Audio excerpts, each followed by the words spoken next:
আসসালামু আলাইকুম ভাই, আপনারা কি আছেন? আশা করি ভালো আছেন, আরও ভালো থাকবেন। আপনাকে যদি ভালো ভালো কৌতুক দেখাইতে পারি, আর আমার নিকে দোয়া করবেন। আমি কিন্তু ঘাড়ের রুগী ভাই, এরা আমার নিকে দোয়া করবেন আপনারা। কাজ কাজ কাম কম, আমরা খুব কষ্টে চলতেছি আর কি। মানে হালকার উপরে যে কইছে যে বোঝার উপরে হাগের আডি বার, মানে আমাকে ভালোবাসে দিকে আমাকে কৌতুক সবসময় তারা দেয়। বিদেশে সব জায়গায় আমাকে কৌতুক দেয়, আমাকে খুব ভালোবাসে, আমরা খুব ভালোবাসি তাকে। এখন একবারে কাজ কাম লকডাউনের পর থেকে একবার কাজ কাম হইয়া পড়ছে মনে করেন। আগে ছিলাম, এখন ওটার দিকে আসলে কেউ আগে তত্ত্ব নেন। আমরা যে শিল্পী, এই যে মারা যে যায়, এনারা আসলে শিল্পকলার দিকে তত্ত্ব নয় কিনা না নয়, এটা আপনার সাংবাদিক আপনারা আছেন, আপনারা ভালো করে বলতে পারবেন, আমরা বলতে পারবো না। মানে শিল্পকলা তো বিনোদন নিয়ে কাজ করে, সেক্ষেত্রে আপনারা তো মানুষের বিনোদন দেন। আপনারা কখনো চেষ্টা করেন না যে শিল্পকলার আওতাধীন কিংবা তাদের একটা গণ্ডির মধ্যে আপনারা থাকলেন?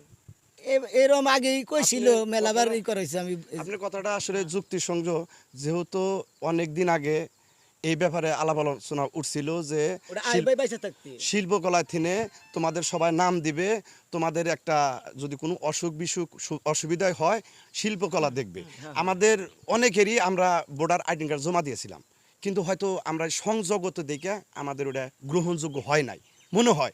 তা না হলেও অবশ্যই হয়তো জমা দিয়েছিলাম, কিন্তু সেটা বাতিল হয়ে গেছে। তারপর আমাদের কখনো ডাকেও নাই আমরা। প্লাস এই যে মারা যাওয়ার পর একটা রিউমার চললো, আপনারা যদি শিল্পকলার লিস্টেড ভুক্ত কোনো শিল্পী থাকতেন, আপনারা কিন্তু এটা তাদেরকে বিচার প্রার্থনা করতে পারতেন। তারা কিন্তু শিল্পকলা একটা আইনগত একটা পদক্ষেপ তারা নিজেরাই নিতে পারতো। এই জিনিসটা থাকা খুব ভালো। হ্যাঁ, ভালো ভালো ভালো হইতো আর কি।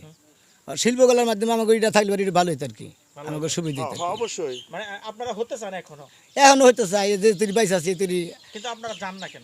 যাই নেন মনে করেন আমাকে তেমন ঘুরা গাড়ি করার ই নাই, অভ্যেস নাই আর কি। মেলা আগে কিছু কিছু ঘুরছি, আর এখন ঘুরা বাদ দিছি।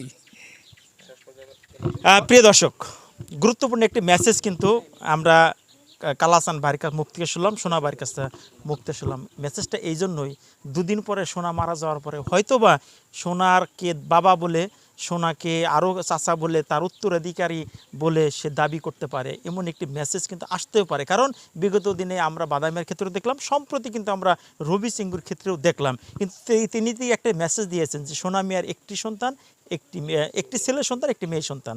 সে মেয়েটা বিয়ে দিয়েছে, ছেলেটাকে বিয়ে করাইছে।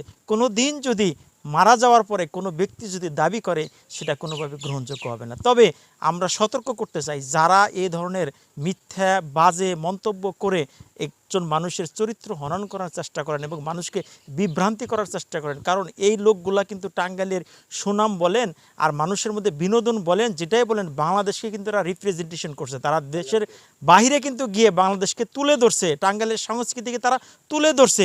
যদিও তারা শিল্পকলার সদস্য না, তবে টাঙ্গাইলের শিল্পকলার যারা অফিসারবৃন্দ আছে, যারা কর্মকর্তা আছে, তাদের দৃষ্টি আকর্ষণ করব, এই শিল্পগুলোকে যদি আপনারা কাজে লাগাতে পারেন, আপনারা যদি আপনাদের লিস্টেডভুক্ত করতে পারেন, তাহলে কিন্তু ওনাদের ভবিষ্যৎ যেন উন্নত হবে।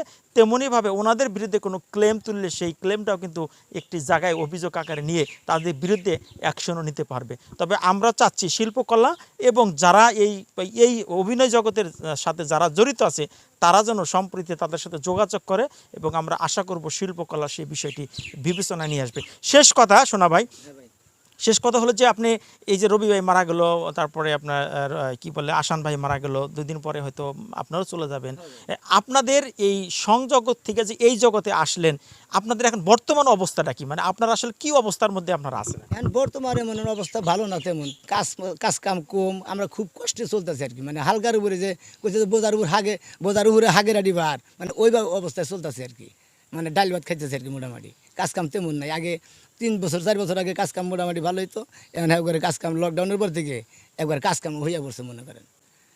মানে এখন আর বিনোদন জগতে ওইভাবে না, ওই মনে করেন মাসে 2-4 দিন 5 দিন এইরকম কাজ হয় আর কি। কোনো কোম্পানির আওতাধীন কাজ করেন না, নিজেরাই কাজ করেন? না, কোম্পানির রাতেই কাজ করি, নিজে করে কিছু আছে আর কি। কোম্পানির আওতাধীন? হ্যাঁ, কোম্পানির রাতেই কাজ করি বেশি। আজকে আপনাদের এই সাক্ষাৎকারটা বিশ্বের অনেক লোক, কারণ যখন আপনারা অভিনয় করেন, অভিনয়ের কথাগুলো কিন্তু এক ধরনের, আর আপনার সাক্ষাৎকারগুলো কিন্তু আরেক ধরনের। সাক্ষাৎকারের মাধ্যমে কিন্তু আপনার লাইফের পরিবর্তন আসে এবং লাইফের অনেক গুরুত্বপূর্ণ তথ্য কিন্তু চলে আসে। আপনার এই কথাগুলো আজকে অনেক, হয়তো আগামীতে অনেক লোক শুনবে এবং দেখবে। সেক্ষেত্রে যারা দেখবে তাদের উদ্দেশ্যে আপনার কি বলার আছে? একটু কাটেন। বলেন। তাদের উদ্দেশ্যে আমাকে কৌতুক যারা দেয়, বিদেশ থেকে দেশ বিদেশে যারা আছেন, তারা আমার ভাই প্রবাসী ভাই যারা আছেন তারা আমার খুব ভালো প্রিয় বন্ধু।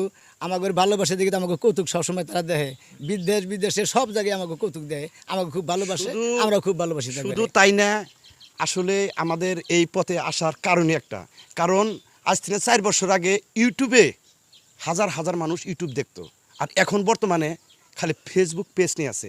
আমাদের গল্পটা চলে ইউটিউবে যত ইনকাম হবো, কোম্পানি পাবো, আমরা ভালোভাবে চলবো। এখন বর্তমানে ইউটিউবে যদি ভিউ না থাকে তাহলে আমরা আমাদের মাল নিয়ে তারা কি করবে? এই জন্য আমাদের কামের সংখ্যাটা কমে গেছে।